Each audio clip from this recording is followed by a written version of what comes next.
সেই ন্যায় বিচার প্রতিষ্ঠা করতে যে সেই ন্যায় বিচারের মানদণ্ড হলো এই মামলার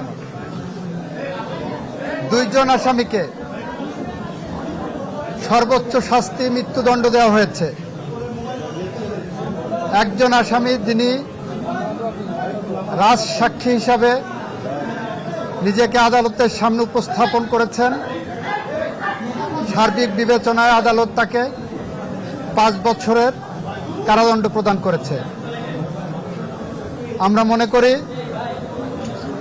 শহীদদের প্রতি, দেশের প্রতি, এদেশের মানুষের প্রতি, গণতন্ত্রের প্রতি, সংবিধানের প্রতি, আইনের শাসনের প্রতি এবং আগামী প্রজন্মের প্রতি দায়বদ্ধতা পরিশোধের স্বার্থে এ রায় একটি যুগান্তকারী রায়। এই রায় প্রশান্তি আনবে। এ রায়